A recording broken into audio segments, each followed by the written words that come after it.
Tendências e finanças. Apoio cultural. Quatrum Soluções Empresariais. Anderson Machado. Mentoria financeira. Mercado de trabalho e PIB, mas basicamente o mercado de trabalho. Os números são alarmantes em relação à ocupação de mão de obra, a desocupados no país. Satisfação tê-lo aqui conosco mais uma vez, caro Alexandre Reis. Tudo bem, André? Olha, sobre esse ponto de vista do mercado de trabalho, eu não posso dizer tudo bem porque a gente fica angustiado, né? Dá uma sensação assim de que o que vai acontecer? Eu acho que essa é a pergunta, Alexandre Reis. O que vai acontecer? Eu não imagino uma política pública que seja capaz de tornar empregável esse contingente de pessoas reconhecidas, né, como desempregadas. É verdade. Saiu recentemente, há 2 semanas atrás, né, a pesquisa da PNAD, que revela um pouco a questão do como está o mercado de trabalho e as notícias não foram boas.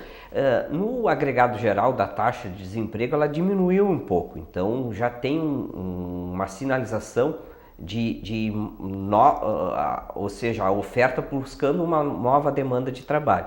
O porém da história, que eu achei bastante crítico, e aí é bom comentar isso, é exatamente que muitas pessoas na pesquisa revelou isso, deixaram de procurar emprego. Isso revela a questão de que tu tá descontente, tu não tem expectativa, isso é muito ruim. E aí, como tu fez a pergunta, o que fazer para mudar isso? Sim. Então, além de medidas, de políticas públicas, de medidas para incentivar novas ofertas de emprego, tu ainda tem que fazer políticas de incentivo às pessoas no sentido de elas acharem positivo ir buscar novamente o emprego, né? E de fato isso é o mais alarmante nessa pesquisa, né? O que a gente pode correlacionar, que também agora nessa última semana saiu o resultado do PIB, ele começou a crescer de novo, muito pequeno o percentual, mas ele já mostra isso. Por que ele não está crescendo? De fato, a gente tem um peso muito grande na questão de falta de mão de obra, né? Desemprego muito alto, a produção ainda está embaixo, né? E faz com que o nosso PIB, né, como tu mesmo revelou no início da abertura do programa, né, o resultado do cálculo das nossas riquezas ainda ele é baixo, né? Comparado com o PIB dos Estados Unidos, que já está quase em 4%, né, já está em plena recuperação, se a gente for ver desde 2008, é um número bastante significativo, e para a economia americana crescer 4%, é que ela teve um volume produtivo bastante significativo e importante, não só local para eles, mas para o mundo inteiro, né? Nós vamos ter aí em torno de 1%, enfim, mas já é uma perspectiva positiva, né? O que está mais afetando de fato é isso, essa preocupação com o mercado de trabalho, né? Eu lembro quando os indicadores mostraram que a economia tinha parado de cair, né? Chegamos ao fundo do poço, era a expressão que se utilizava num jargão jornalístico para explicar a linguagem da economia. Ou seja, já era motivo para se comemorar quando parou de cair, quando parou de decrescer, né? Ou seja, a tendência então passaria a ser. Agora, como com essa sua sinalização, é pequeno o índice, mas é um índice que já demonstra uma nova realidade, né? Ontem saiu o indicador inflacionário, né? E ele já deu uma trégua, né? Então quer dizer que há uma certa estabilidade nos preços, né? Então, do ponto de vista dos indicadores conjunturais, os principais, nós estamos lentamente melhorando. Agora, o emprego é que, de fato, eu explico o seguinte, que uma grande tendência, não só agora, mas para o futuro, é a flexibilidade no mercado de trabalho, né? Então, na verdade, nós vamos ter que ter uma ruptura bastante grande nisso, né? Aqueles que estão entrando no mercado de trabalho ou aqueles que perderam e querem se reinserir, eles vão ter que mostrar muita competência, porque no mundo de flexibilidade, dado a nova reforma trabalhista e com todas as mudanças que estão surgindo no mercado, né, tu vai ter uma concorrência muito grande nesse sentido, e de fato o nosso trabalhador ele vai ter que evoluir na questão de como ele vai ter que aprimorar o seu jeito de como trabalhar. Pode ser que nós estamos trabalhando de uma forma errada ainda, né? No sentido de fazer com que tu tenha mais produção, né, a um menor custo possível. Esse exercício, né, cada vez vai ter que ser dedicado tanto pelo trabalhador, mas também pelo capital, né, e a gente vai ter que encontrar um equilíbrio nisso para conseguir daqui a 2, 3 anos, né, de fato voltar a ter uma situação de pleno emprego, né? Olha, essa colocação achei fantástica. Vou começar, deixa eu ver se eu consigo lhe provocar um pouquinho mais aqui a partir dessa palavra ruptura. Eu acho que é perfeito, é isso mesmo que está acontecendo. É uma ruptura e nós, trabalhadores, não estamos inseridos ainda nessas mudanças que aconteceram, que não é só a partir da mudança trabalhista, como que se quer fazer crer. Fizeram uma reforma trabalhista, toque de caixa, etc. e tal. Eu nem vejo esse parâmetro como divisor de águas. Eu acho que o mundo já mudou e nós demoramos para nos dar conta disso. Nós ficamos chamando, enquanto você estava falando, fiquei pensando, nós ficamos chamando de bico aquilo que já seria uma nova modalidade de trabalho no Brasil. Ou seja, essa flexibilização em que torna as relações menos formais, mas de trabalho. Não seria isso para você Exatamente. pensar? E aí a gente precisa mudar a cultura para ter esse novo paradigma, né?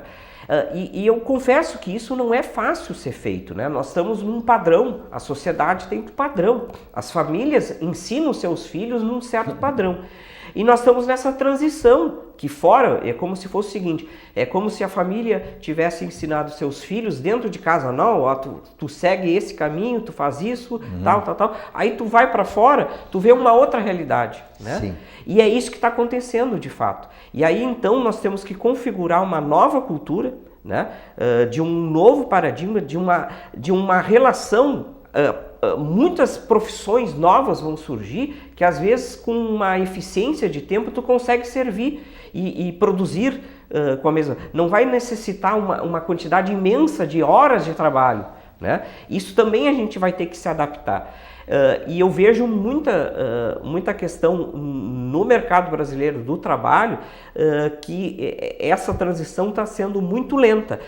Tudo bem, pode ser que alguns especialistas vão dizer que faz parte do processo, eu até compreendo isso, mas enquanto a gente não conseguir resolver isso, a nossa taxa de desemprego vai aumentando. Perfeito. Né? E aí tu fica nesse impasse, o que fazer, né? Né? De fato, nós temos que criar mais competências para as nossas gerações futuras, os jovens, né? No sentido deles, quando eles forem de fato saída, né? É como se fosse o seguinte, né? Nós temos que sair desse casulo tradicional, dessas relações trabalhistas que a gente tinha até agora e entender que agora nós vamos ter relações muito mais flexíveis. E de fato vai ter que ter correções nos preços. Né? E entender que aquele que é mais competente vai ser mais valorizado. Né? Esse critério também vai ter que ser compreendido pelo entorno do mercado de trabalho. Eu vejo aí 2 pontos que são difíceis ainda para essa superação, né, para essa novo paradigma, que é a escola. A escola parece que ainda está num estilo bastante tradicional, e a força do sindicalismo que reluta em avançar, né? Ele continua bastante fechado, bastante... ele não promove novas relações, por exemplo, não prepara novos trabalhadores, ele trabalha em cima daquele que é a proteção do que já está no trabalho, como se ele não fosse perder o emprego e o que ele vai fazer depois, né? Me parece que são duas instituições muito fechadas ainda nessas novas necessidades do mercado de trabalho. Na verdade também a gente está sempre dizendo as pessoas têm que mudar, mas as instituições têm que se modernizar. Perfeito, também. Né? É exatamente isso. O mundo vamos dizer assim, do mercado ou da educação em si tem que ter uma ruptura também. Né? Como a questão do sindicato está acontecendo via a questão da reforma trabalhista. Sim. Mas se tu for ver dentro lá da gestão, do sistema corporativo que eles ainda têm, isso eles vão ter que evoluir, eles vão ter que ser mais flexíveis, eles vão ter que ser tanto o patronal como o que defende o trabalho. Né? Todas essas instituições vão ter que ter avanços no sentido de fazer com que a gente tenha, no médio e longo prazo, a questão da busca pelo pleno emprego. Olha, excelente a sua contribuição hoje aqui sobre um tema que é extremamente necessário e tem se dito que não é somente tema para campanha eleitoral, nem somente para números, dados estatísticos, mas para inserir a própria universidade, por exemplo, as universidades de Santa Maria, as instituições de curso superior. Eu pego o seu caso, por exemplo. O senhor hoje deve ter o quê? 2, 3 atividades que é diferente daquele que esperava o emprego tradicional das chamadas 8 horas diárias, né? Claro. Então, eu acho que esse novo debate que tem que se fazer, com desapego até sobre muitas questões que permeavam uma relação trabalhista mais rígida, como se dizia, né? Mais formalista. Um detalhe importante sobre isso é que na flexibilidade tu tem que conseguir compreender mais a questão dos riscos, né? É isso que incomoda muito, Isso né? incomoda, por isso que tu acaba tendo um acomodamento, né? De ambas as partes, tanto do capital como do trabalho. Isso tende a acabar, não é uma tendência. A tendência é que tu tem que saber que em certos momentos tu vai correr risco, e correndo riscos pode ser que a tua renda diminua. Então tu tem que saber, aí que entra a questão que eu sempre insisto, e volta, não que a gente está saindo um pouco do tema do mercado de trabalho, mas a questão que cada vez mais, tanto as famílias como as empresas, que se não fizerem planejamento financeiro, não entender o contexto econômico, elas vão literalmente sair da linha da mediana na questão tanto da oferta como da demanda de trabalho, ou concorrencial do seu setor. Professor Alexandre Reis, muito obrigado mais uma vez. Cumprimentos, excelente contribuição aqui ao nosso programa. Até o próximo encontro. Depois do intervalo, nós temos mais informações aqui no nosso telejornal Santa Maria Agora.